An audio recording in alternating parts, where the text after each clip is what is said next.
Hola, ¿qué tal? Muy buenas tardes. Bienvenidos a Desde mi oficina. Hoy quiero hablarles de una de las historias más llamativas que hallamos en el libro de los Hechos. Es la que tiene que ver con una mujer cuyo nombre original era Tabita, pero que la conocemos mejor con el nombre de Dorcas. De acuerdo a la historia, ella era una viuda acomodada que vivía en la ciudad costera de Jope.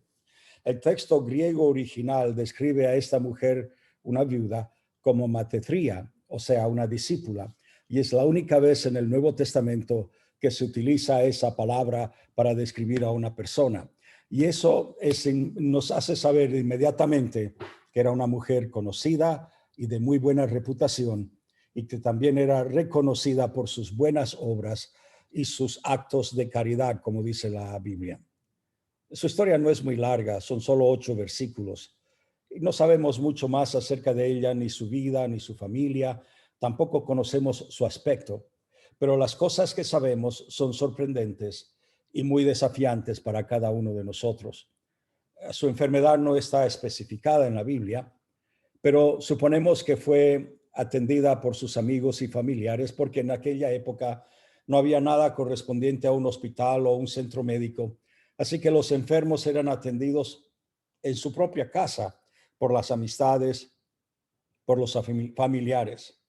Y cuando alguien moría, se lavaba y cuidaba su cuerpo y luego se la colocaba en una habitación superior.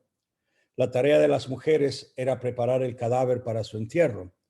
Se lavaba el cuerpo y se le cortaba el pelo y las uñas, y a continuación se limpiaba con una mezcla de especias y se envolvía en tiras de lino de distintos tamaños y de distinta anchura. Y mientras se hacía esto, se cantaban las oraciones que encontramos en las Escrituras en el Antiguo Testamento, especialmente la oración para los muertos. Probablemente una de las cosas más significativas acerca de Dorcas se encuentra en esa pequeña frase que aparece en el capítulo 9 de Hechos, versículo 36. Al final del versículo dice simplemente 3 palabras. Dice que ella hizo, que ella hizo. O sea, Dorcas no se limitó a pensar en lo que podría hacer. No se limitó a soñar lo que podían algún día hacer, sino que se puso manos a la obra y lo hizo. Simplemente lo hizo. Y así es como debe funcionar nuestra vida también, porque somos buenos para hablar y soñar con los ojos abiertos, pero muy malos en poner en práctica nuestras palabras. Y por eso yo estoy muy agradecido por el ejemplo de Dorcas. Ella marca la diferencia al hacer todo lo que pudo hacer. Y cada uno de nosotros tiene talentos y dones y habilidades que tal vez están dormidas en nosotros. Podemos hacer cosas, pero no las hacemos. Deseamos hacerlas, hablamos acerca de hacerlas, pero no lo hacemos. Mientras que Dorcas las pone en práctica. Ella estaba llena de buenas obras y las hizo. Hay otras cosas que me llaman la atención. Por ejemplo, en estos versículos, que son solamente 8, se menciona 2 veces el aposento alto. Entonces, ¿por qué se menciona el aposento alto? Porque es importante en la historia del cristianismo. En un aposento alto fue el lugar donde se celebró la última cena en Jerusalén. Y se menciona 2 veces en la historia de Tabita, de Dorcas, y lo hace en forma plural. Bueno, el aposento alto se trata de un espacio alejado del bullicio del patio, de la planta baja y de las salas públicas, un lugar relativamente tranquilo en el que uno puede tener un contacto directo con Dios en la tranquilidad, en el silencio. Después de la muerte de esta mujer, llega el periodo de luto y obviamente como ella tenía muchos amigos y todos ellos querían demostrar su respeto y afecto lamentándose abiertamente. El luto no era una actividad contenida en el antiguo Oriente Medio, tampoco lo es hoy en día, sino que la gente muestra su dolor lamentándose, llorando, rasgando la parte superior de su vestidura. Y cuanto más ruido, más se demostraba que la persona muerta era amada. Me recuerda, tal vez alguien de aquí que me está escuchando en esta tarde también recuerda a las famosas lloronas que se contrataban en los funerales hace ya muchos años atrás y que venían y se lamentaban, no conocían al difunto, pero se lamentaban y lloraban y eran contratadas especialmente para eso, porque mientras más gente lloraba, más se demostraba de que la persona era amada, y obviamente en caso de la viuda, ella tenía que desmayarse 2, 3 veces porque eso era lo que socialmente era aceptable.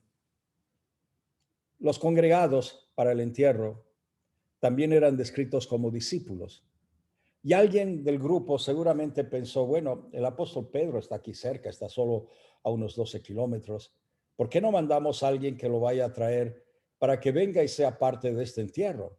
Y así que escogieron a alguien y lo mandaron con la misión de convencer a Pedro a que venga a Jope. Pedro responde inmediatamente y se pone en marcha hacia esa ciudad. Son 12 kilómetros a pie y viaja hasta allí, y Pedro se desplaza a los límites del territorio judío. Es lo más lejos que ha llegado hasta ese entonces de Jerusalén, que en ese momento era hostil al nacimiento de la iglesia cristiana. Y Pedro es llevado al aposento alto donde está el cuerpo de Tabita, de Dorcas. Sus amigos están reunidos alrededor de su cuerpo. Le muestran a Pedro las prendas que ella había confeccionado para las viudas y los pobres. Era la evidencia de una vida bien vivida, una vida generosa, y estaba a la vista de todos, y todos conocían su reputación. Pedro se siente conmovido por su dolor, pero los hace salir para que la sala vuelva a estar en paz y en silencio, y se queda a solas con Dorcas. Se arrodilla y ora de espaldas al cuerpo. Pienso que lo hizo de esa forma para concentrar su mente en Dios y no en la difunta. Y luego se vuelve hacia el cuerpo de Dorcas y le dice esas famosas palabras, ¿no? Tabita Kumi.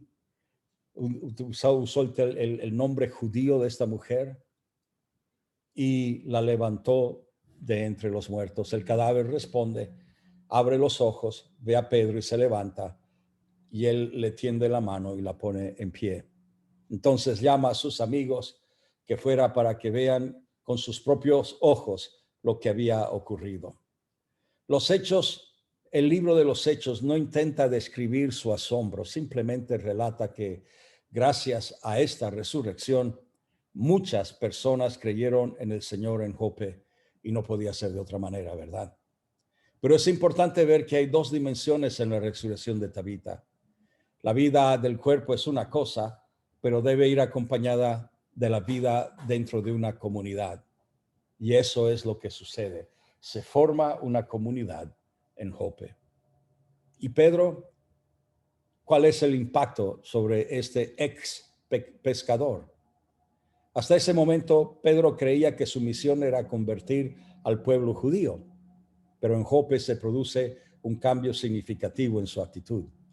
Es como si tras la resurrección de Dorcas, Pedro se diera cuenta de que tiene un papel más profundo y más amplio que desempeñar en la historia de la humanidad. Hechos capítulo 10 informa que tuvo un sueño y se dio cuenta de que Dios no muestra ninguna parcialidad. Y a partir de ese momento, Pedro sabe que debe convertir tanto a los gentiles como a los judíos a esta nueva fe en el Señor Jesucristo. Pero siempre me quedé impresionado con esta historia desde que la escuché primera vez en la escuela dominical de niño. Y recuerdo hablar con mi mamá acerca de esta historia, porque me impactó mucho de que esta mujer fuera resucitada de esta forma. Y ella me dijo, ten en cuenta de que si haces el bien, tú vas a ser digno de ser resucitado también. En otras palabras, si no te portas bien, a nadie le importa resucitarte. Y eso se me quedó grabado aquí desde mi niñez. Y tal vez eso es algo que usted también tiene que considerar.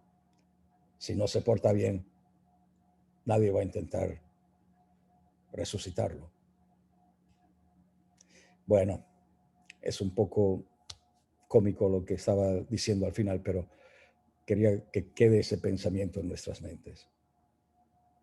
Yo doy gracias al Señor por mujeres, en este caso, que son Dorcas, como se intitulan en Chile, mujeres misericordiosas que hacen el bien sin mirar a quién. Y en esta tarde quiero orar por usted. Padre, yo te doy gracias por ese gran número de mujeres alrededor del mundo que dedican su tiempo, sus recursos, sus conocimientos para bendecir a otros que tal vez no tengan cómo hacerlo de otra forma. Te bendigo, Padre, en el nombre de Jesús. Amén. Gracias por su atención una vez más. El Señor les bendiga ricamente y si Él así lo dispone, nos vemos otra vez mañana. El Señor les bendiga. Cuídese mucho.